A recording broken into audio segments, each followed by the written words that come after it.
Good afternoon, everyone. Good afternoon, gentlemen. Welcome to this session looking at and talking about Spring iGaming Week, which was something that was announced a week ago as a joint venture between SBC Casino Beats, KPMG Malta, Gaming Malta. I would like the gentlemen of the panel to put their microphones on mute if they can while they're not speaking.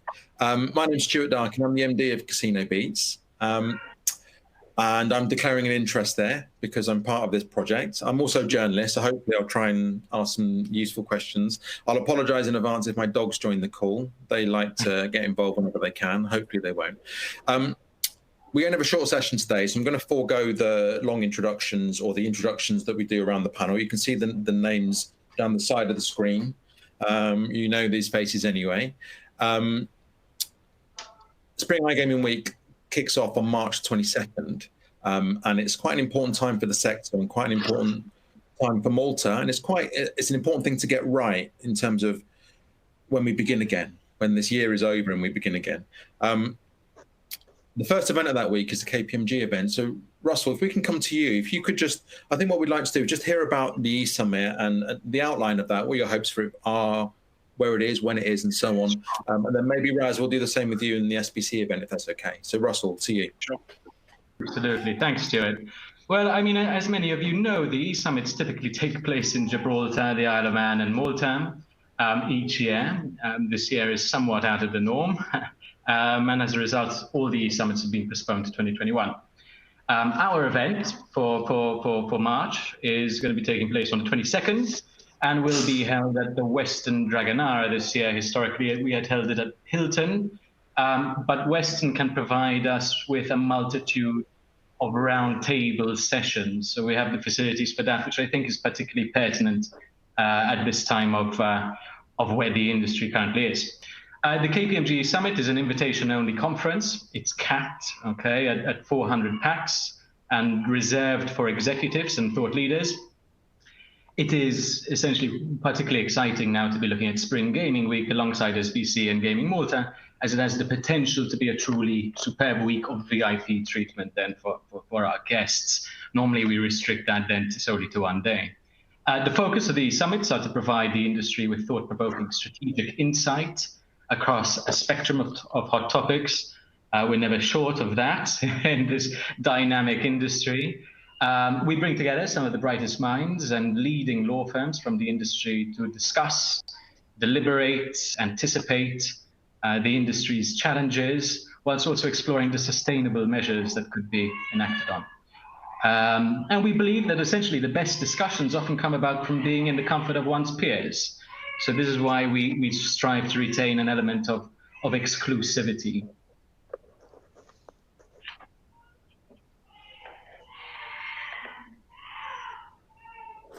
Sorry, my phone rang at that moment. I don't know if you heard that or not. I hope not. Thank you, Russell. Some of the things you said there about the audience, about the people you're targeting and what you're trying to offer people, I think that probably resonates, Raz, with what we're trying to achieve with SBC and Casino Beats. So maybe if you could outline that, if I'm still there. Yeah, I mean, first of all, thanks to Russell and Ivan for the support from KPMG and Gaming Malta for making this Spring iGaming Week happen. I'm very excited about this, and thanks, Stuart, for setting up this opportunity for us to discuss it. I would say Casino Beach Summit is taking place at the 5-star Intercontinental Hotel on the 23rd and the 24th of March, and we expect around 2,000 senior executives. As Russell said, we're trying to focus a lot on decision makers, which is very important for the week, I think. And I would say everyone attending can look forward to 2 full days of excellent conference content, the best industry speakers. And as we had planned for this year, next year I can reveal that we'll have Molly Bloom coming over from the US again.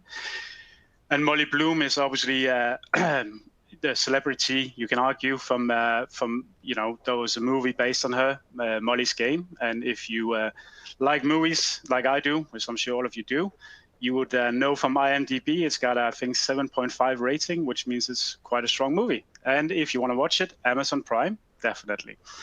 So that said, I can say in addition to the conference content, Molly Broom being there, working with KPMG and iGaming Malta, we also expect to present around 40 exhibitors, a mix of slot developers, platform suppliers, aggregators, payment providers will be there to showcase their products. And obviously with a year of being quite difficult to do that in person, I think a lot of our partners will be welcoming the opportunity to do that at a prominent venue like the Intercontinental in Malta as part of the Casino Beat Summit.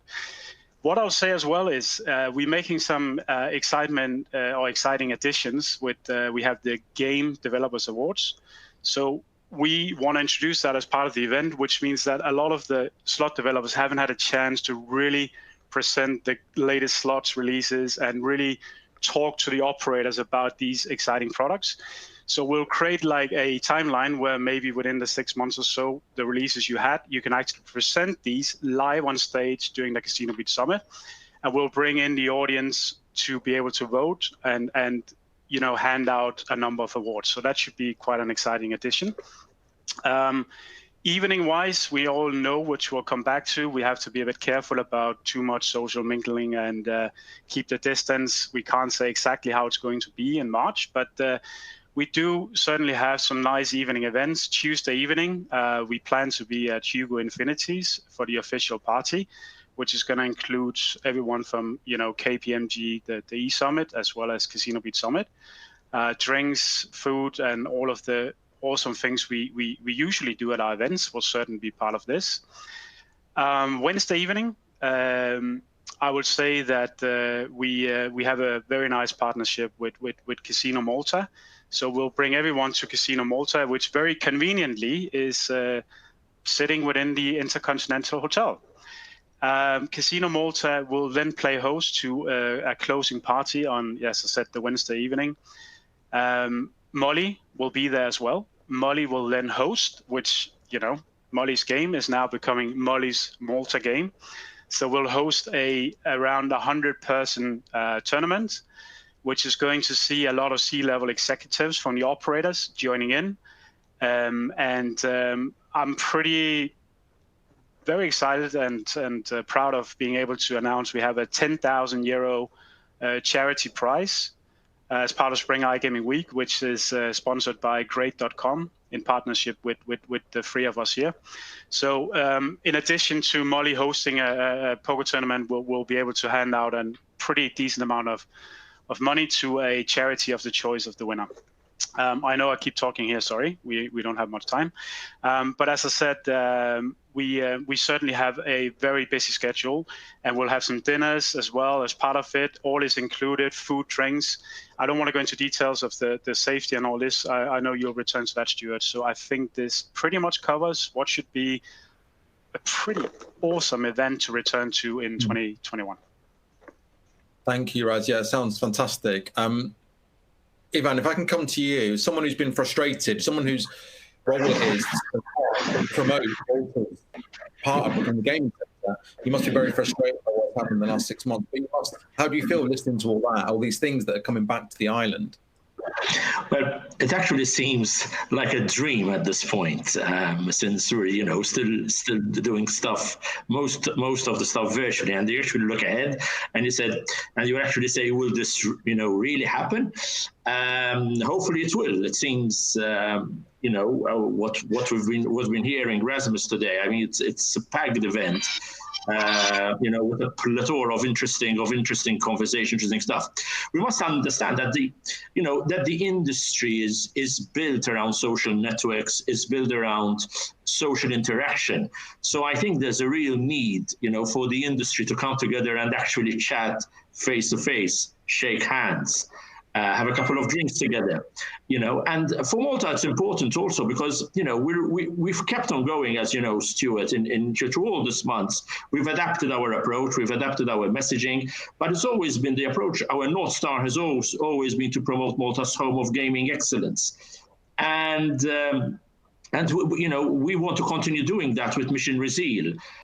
We've learned or rather, I'll be very humble in saying that we'll continue learning of how to do it virtually. But hopefully, come March, we can all sit down around the table and, have a proper chat and connect people like we normally do, talk about the industry, see what the updates are. And having this thought leadership, Malta as a thought leadership hub is important for us. And it's also, I think it's important for the industry, seeing, that most of the big players are based here. So we want to continue driving that. Fingers crossed. Let's make it happen. Okay, thank you.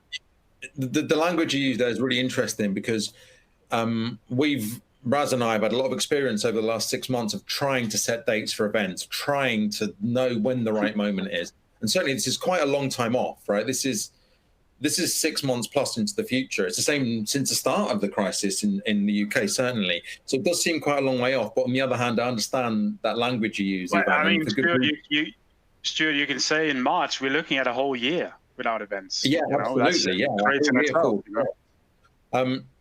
But a lot of events have been rescheduled, cancelled or rescheduled. Ours, of course, SBC ones, and other events organisations in the sector have faced the same challenges we have. Raz, the biggest event of that week is going to be the Casino Beach Summit, we expect, with 1,500, 2,000 maybe visitors. Now, that's not as big as some events that are scheduled for the spring, but nonetheless, people are going to. How are you going to make it safe? How's it going to be safe? How are we going to give people the confidence that they should be there? Because this is what people are going to want to be asking. They see all the announcements and they'll be saying, "Well, that's fine, but really." So what are we doing about it? What are you doing about it? Well, I think what Ivan said, of course, he already mentioned, and we absolutely want to come back. And I think you, Stuart, put it in a good way with the last 6 months or so. Obviously, me personally, as well as the entire team here, has been in dialogue with suppliers, operators, affiliates, stakeholders nonstop for the last 6 months. And I think what everyone wants is to definitely go back and enjoy the great social parts and business opportunities of physical events. And we just still have issues with some company restrictions, so we need to make sure that everyone can of course get to the country where the event is hosted, and that should be possible in March, you would think. And then when people arrive, I mean, how are you taking best care of them? And I know Malta is doing a lot of good stuff and preparations around this, because they obviously want events to take place.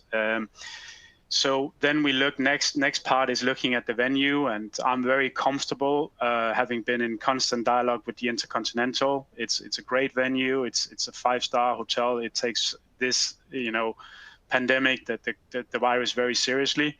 So obviously we'll work closely with them on everything when you arrive, with temperature checks, with potentially testing. We have to look at what the government rules say at that point. Today you can get almost I think 10-15 minute test result, and I think with that as well, with the Intercontinental, is a sizable venue, so you can know, even though we're talking around a couple of thousand people, you don't have to queue up all the way out in the street and stuff. The hotel is of a significant size, so you can deal with this. And we would have physical distancing. All these things will be adhered to by the hotel, and we'll check up on this as well, because if we have to, we'll of course put in our own measures. So there's a lot of things to do there. But I will say as well, the way we work with our events is, in most cases, you're looking at 100% are pre-registered. So we can certainly go in and say, and we know who's attending. We can absolutely go and share details and speak to attendees about what we are planning to do, and making them feel more comfortable, knowing that they all know who's part of this, and make sure that the hotel and ourselves and everyone else are as well prepared as can be. So I think those are all very important things. And I know Ivan said a good old handshake, which certainly we miss, all of us. So we'll make sure we have plenty of hand sanitizers and gel in place as well. We will have lunch boxes. I know the best cool way of eating your lunch is in a street food box. You don't want to plate anyway and spill the sauce, so we serve it in nice, branded boxes. So there's a sponsorship opportunity as well. Always welcome. So I think we certainly wanting to do everything in our power, and I think we have all the right partners with Russell here and Ivan. We have the Intercontinental Hotel. We treat our events as quality events. We always done that. We tend to put everything in as part of the price, so we don't have too many people running off in all sorts of directions. They stay within the venue. So there are things like this, but we can't say 100%. But I certainly feel much more positive about the size of our event and what we have in place compared to, being a 5, 10, 15 times bigger event. I think we certainly have an opportunity here to go forward, but it certainly will require a lot of attention to detail by all of us, which we will do and we will have in place. Yeah. Also, if you allow me to interject, Stuart, here also, we keep talking about ecosystems, right? The events ecosystem is vital also for the sector. And, the brutal truth is that, COVID has radically affected the events business. And you guys and other, iGaming events organizers, etc. And hopefully we'll be in a position in March whereby, the business, or rather the economy and the health areas are well balanced enough so that we can have proper, going back to proper iGaming events. Obviously, with all, COVID permitting. Before back in my days when I used to organize events, also it was always weather permitting. Now today it's COVID permitting, and being mindful of the risks, being also mindful of the situation is also so dynamic and fluid, which changes from one week to the next, that you can't always really plan in advance, but and you need to adapt very quickly if there are any changes which need to be done. I think probably one of my most difficult afternoons was this year when we had secured the ESL Pro League Season 11 to come to Malta. Now that was a big thing for the island. And I remember on a March afternoon, the Prime Minister had announced that the airport will be closing in a couple of hours. And basically we had to pull the plug and call the teams who were at the airports already waiting to fly over to Malta. And that really hit home at that time that, hey, sort of things will never be the same up to a certain extent again. Which the same thing, Malta was going to host the Pro League Season 12 also now in September, and which had to go back to virtual. So these are the brutal truths which we're facing nearly on a weekly basis, where we actually have to plan nearly from one week to the next, which for any event organizer or participant is extremely frustrating also. And hats off to you guys, to Rasmus and the rest of the team. The way you adapted, and really, I think the word is really, survived this period. But the question is, for how long? Also, it's not an easy time. It's not an easy time. But the events business is important for the iGaming ecosystem, and there we need to continue supporting that also where we can.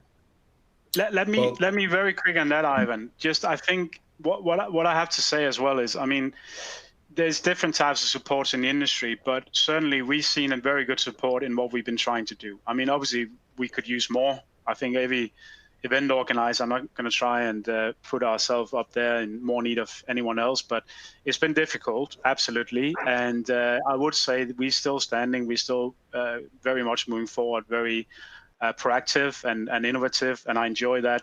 Big thanks to the team. But again, it's all about to support us in terms of not just the suppliers giving us money to keep going forward, but the operator speaking at an event like this, the affiliates, the other stakeholders, and like you guys, Ivan has been very supportive.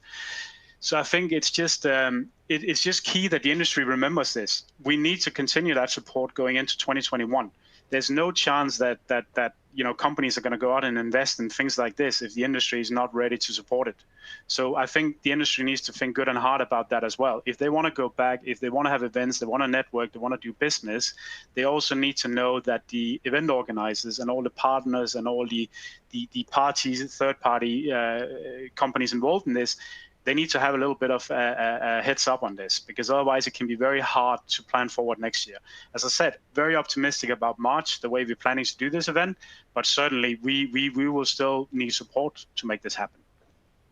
And Stuart, one thing we mustn't forget, that in March, Malta's beautiful. It's actually probably better than summer. The weather is mild, it's comfortable. I just have to put that on. It's remind you guys.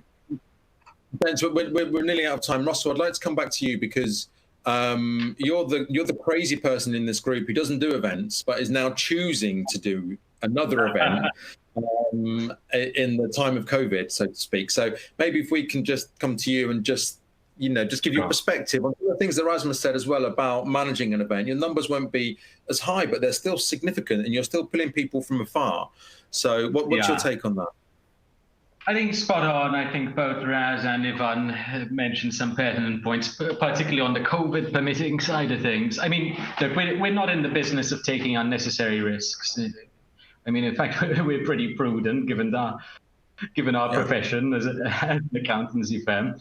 Look, it's important that we essentially gauge the situation between now and Christmas. We have international law firm partners as well, from UK, Italy, Sweden, US, Spain, Holland, Germany. So, and couple that with the fact that we try to really have a truly global audience, we really need to be looking at the full picture and have a pulse of what is going on around the world. And why? Why don't we just want to look at it from a Malta perspective? It's because we expect the event to become stronger and stronger and more diverse each year. So we do not intend to regress. And that's why we need to have a full appreciation for the state of play. I say that, but I'm not going to assume that March is going to be back to normality, pre-COVID. But I do certainly hope it will be far, far better. The rule of thumb right now, people are putting pretty much a 50% bet on whether we will be better off than we were before. I certainly hope we will be far, far better. In terms of measures, I mean, of course, there's the social distancing aspect, and any other recommended protocols will need to be rolled out over there. We're not going to be putting any of our guests at any risk. It will come back to us in some shape or form. But to what degree will essentially need to be assessed. But as highlighted, I mean, this is something that we as well as our senior partner and the rest of the partners of the firm are going to be taking very, very, very seriously and constantly monitoring. Okay, thank you very much. We're officially out of time. Unofficially, we can go over by a few seconds. I'm keen to finish on a high note. I mean, it's very positive anyway. Spring iGaming Week is something that I know we're all excited about as a group. And I understand the caution, but I also take on board exactly what Raz was saying about we're not talking about a G2E scale event. We're not talking about 25, 30,000 people or even 10,000 people. So I think we can be hopeful, optimistic even. Raz, is there anything else that you would like to add just before we sign off? Have we got anything else in the diary for next year we can bring up, or is it too soon for that? No. Well, I would say, I mean, this is obviously a very exciting event to kick off the year. I mean, the whole sheer level of great things happening and partnerships with as I said, with the likes of Russell and Ivan is making this event something I would very much be looking forward to myself. That's the type of event you want to go back to. That's the type of social mix with great business. This is going to be great. And I mean, obviously for the rest of the year, very quickly, we need to monitor how other organizers are putting their events. But we certainly will look at, we have Barcelona coming back certainly in September, and we are looking to potentially move our Betting on Sports Europe a bit further back in the year. Just to give a bit of space for people that other organizers want to have events in Q1 and Q2 and Q3. But yeah, exciting year ahead, and hopefully, as Russell said, things should be looking better. But yeah, industry, I just think we need to support one another, and I guess people want events, so they also need to remember to support the event organizer, because there's a lot of liability in booking venues and having staff to sort it all. And if people don't want to sort of feel they're ready, I mean, they shouldn't expect the organizers to start going out chucking a lot of money after doing big events. So it's a give and take here. Well, thank you very much. Hopefully, spring next year, Spring iGaming Week, and our competitors' events, we hope they all take place and they all go well, and we can begin again. Thanks, gentlemen. Have a great afternoon and weekend, and we'll speak again soon, I'm sure. Thanks a lot. Thank you for having us. Thank you. Thanks, Stuart. Ciao.